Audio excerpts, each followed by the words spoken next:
Channel को subscribe करें और बेल आइकन को प्रेस करें हमारी वीडियो देखने के लिए। जिसे अलीगढ़ मुस्लिम यूनिवर्सिटी में जब मैं पढ़ता था तो हमारे बहुत से साथी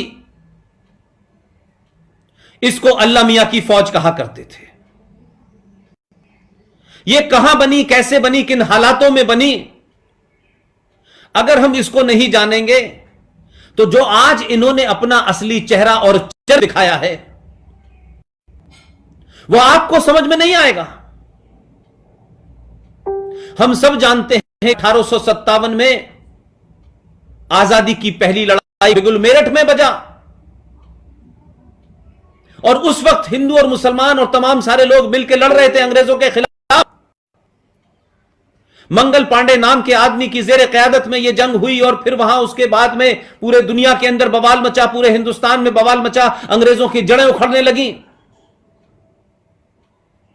लेकिन उसी वक्त 1857 के बाद 1866 में उस वक्त के भारत के मुसलमानों को लगा कि हमने बहादुर शाह जफर की जेर क़यादत में आजादी की जंग लड़ना शुरू की और उस बहादुर शाह जिसकी हुकूमत चांदनी चौक तक गई थी, उस वक्त में मुसलमानों के एक बहुत बड़े वर्ग ने कोशिश की मुगलों की जो सत्ता आ रही है इस अंग्रेजों की लड़ाई के बहाने बहादुर शाह जफर को अपना राजा बनाकर के इसकी जेर क़यादत में ये लड़ाई लड़े। उनका एजेंडा था कि किसी भी तरीके से अंग्रेजों के जाने के बाद यह हुकूमत हमें रहनी चाहिए। इसलिए उस वक्त के एक बहुत बड़े दानिश्वर जिनका जिक्र बहुत अक्सर होता है, जिनके बारे में बड़ा झूठ बोला जाता है, वो मुस्लिम यूनिवर्सिटी के फाउंडर थे। उनको अंग्रेजों ने, क्योंकि उन्होंने अंग्रेजों की चापलूसी की, अंग्रेजों से मिलकर उन्होंने इस बात का माहौल बनाया कि अंग्रेजों का रुख मुसलमानों के प्रति न हो, और उस चाप में उन्हें सर का खिताब भी मिला। और वह शख्स जिसने अलीगढ़ मुस्लिम यूनिवर्सिटी बाद में बनाई, उस सर सैयद अहमद खान ने क्या बयान,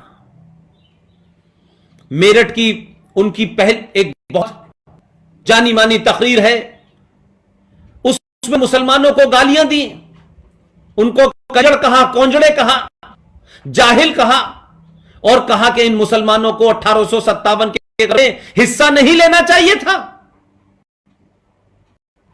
किस तरीके से फिर वो उन्होंने महमूदन एंग्लो इंडियन कॉलेज बनाया।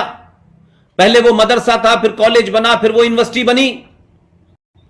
लेकिन इस बात का जिक्र मैं इसलिए हूं कि आप उस नतीजे पे मैं ले जाना चाहता हूं। 1857 में गदर हुआ और फिर 1866 में देवबंद नाम का एक स्कूल ऑफ थॉट क्रिएट किया गया भारत के उत्तर प्रदेश के वेस्टर्न इलाके में, जिसे हम वेस्टर्न उत्तर प्रदेश कहते हैं। इस इलाके में एक जिला जिसका नाम है सहारनपुर, वहां यह देवबंद बनाया गया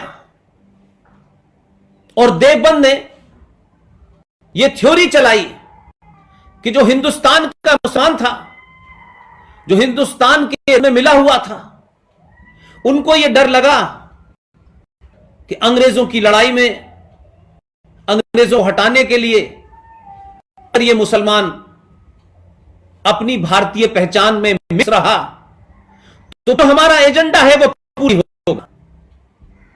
लिहाजा उनकी पहचान हिंदुस्तानी है, उनकी पहचान मुसलमान एक इस्लामिक की बनी रहे।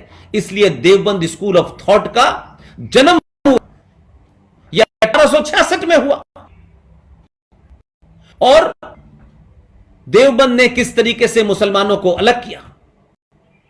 लेकिन महत्वपूर्ण बात यह है कि 1857, 1866, लेकिन हम अगर सही जो इस आज की जो स्थिति है, चाहे वो तबलीगी जमात के रूप में हो जिसने पूरे कश्मीर में जहरा है भारत के खिलाफ, दुनिया के कई मुल्कों में जिसको बैन कर दिया गया है, इसके चरित्र के पीछे जो लोग शामिल हैं उनके चेहरों से नकाब होना चाहिए। उनको महान राष्ट्रवादी, महान सेकुलर बना बना करके इस देश के इतिहासकारों ने और राजनीतिक दलालों ने पेश किया। इसलिए आज की पीढ़ी यह नहीं समझ पा रही है कि असली मुजरिम है कौन, क्योंकि इस देश को नहीं बताया गया कि 14 अगस्त 1946 को यूनाइटेड बाल के अंदर वर्दी नाम के एक मुसलमान चीफ मिनिस्टर ने जिना के कहने पे डायरेक्ट एक्शन किया, हिंदुओं को मारा। यह नहीं बताया गया कि 1888 में एक नाम भारत की राजनीति में बहुत जोर जोर से उछलता है, बार बार उड़ा जाता है, उनसे कोई राष्ट्रवादी नहीं था। और उस वक्त के मुसलमानों की राष्ट्रवादी की सिर्फ एक परिभाषा थी कि जो को गालेगा, जो पाकिस्तान बारे में बुरा भला बोलेगा, भारत के अंदर बड़ा सेकुलर हो जाएगा। 1888 में 1988 के अंदर मक्का में ये जो एक फ्रॉड है, हिंदुस्तान का पहला शिक्षा मंत्री मौलाना आजाद का जन्म हुआ। ताज्जुब यह है कि मौलाना आजाद 1888 में पैदा होते हैं। उनके पिताजी मक्का के थे, वालदा उनकी मदीना की थी, उनके पूरे खानदान का हिंदुस्तान से कोई साबका नहीं था, कोई रिश्तेदार नहीं थे। लेकिन किस एजेंडे के तहत 1902 में, 1990 में उनका पूरा परिवार भारत आ गया, जबकि यहां उनका कोई लेना नहीं था। और भाभी आए तो कहां बसे? भारत आने के बाद वो बंगाल में बसे, कलकत्ता में बसे। वहां क्यों बसे? कि उस वक्त पावर सेंटर कलकत्ता था। भारत का पहला शिक्षा मंत्री किस कॉलेज में गया था? मदरसे का प्रोडक्ट था। वो शख्स यहां रहा और जिस तबलीगी की आज बात कहें, जिसकी वजह से देश के अंदर एक ऐसा हालात पैदा हो गए हैं, तबलीगी जमात का हर आदमी सब पे चल रहा है, हॉस्पिटल में मौजूद है, पुलिस से लड़े, मस्जिद जा रहा है, जगह जगह इकट्ठा हो रहा है, जगह जगह इस को फैला रहे हैं। किस एजेंडे के तहत फैला रहे हैं?